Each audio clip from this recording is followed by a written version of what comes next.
wabarakatuh. Perkenalkan, kami dari kelompok 5 yang beranggotakan 4 orang. Saya sendiri atas nama Miranda. Saya atas nama Tiara Natasha. Saya atas nama Saratul Anggraini. Saya atas nama Husni Fatimah. Dan dalam video kali ini kami akan menjelaskan tentang daur karbon. Daur karbon merupakan siklus biogeokimia yang sudah ada di bumi sejak jutaan tahun. Biogeokimia adalah suatu pertukaran atau terjadinya perubahan yang berlangsung terus-menerus antara komponen abiotik dengan komponen biotik. Contoh komponen abiotik adalah tanah, air, udara, dan sinar matahari. Sedangkan komponen biotik mencakup makhluk hidup seperti manusia, hewan, dan tumbuhan.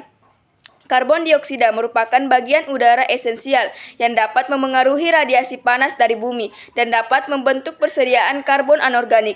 Proses fotosintesis yang terjadi pada tumbuhan yang berperan sebagai produsen merupakan proses pengubahan karbon dioksida sebagai karbon anorganik menjadi karbohidrat sebagai senyawa hidrokarbon yang dalam hal pengubahan karbon disebut juga senyawa karbon organik. Dalam tubuh tumbuhan disertai dengan penyimpanan energi yang bersumber dari radiasi matahari, sehingga dalam tubuh tumbuhan tersimpan energi yang disebut energi biokimia.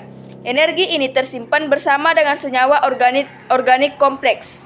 Nah, selanjutnya, karbon yang ada di udara diikat oleh tumbuhan melalui fotosintesis. Ketika tumbuhan melakukan respirasi, karbon dikeluarkan oleh atmosfer. Nah, hasil dari fotosintesis ini menjadi biomasa tumbuhan yang sebagian dimakan oleh hewan. Maka, karbon masuk ke hewan tersebut. Dan ketika hewan tersebut melakukan respirasi, maka karbon kembali ke atmosfer. Sebagian dari tumbuhan juga menjadi kayu bakar dan ketika dibakar, karbon kembali ke atmosfer. Dan sebagian tumbuhan juga mengalami dekomposisi atau penguraian oleh mikroba. Dalam proses dekomposisi ini, mengeluarkan karbon kembali ke atmosfer. Dan sebagian dari hewan tersebut juga menjadi bangkai dan terjadi proses penguraian.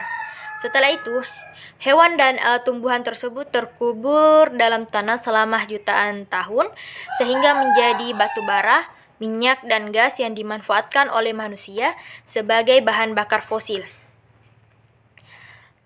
Nah, gas yang dihasilkan dari bahan bakar fosil ini pun kembali ke atmosfer.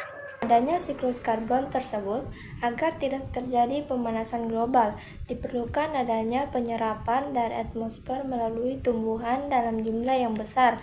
Karena tumbuhan dalam proses fotosintesis memanfaatkan karbon, oleh karena itu pengembangan areal hijau, penghutanan kembali, reboisasi, dan pelestarian hutan sangat diperlukan.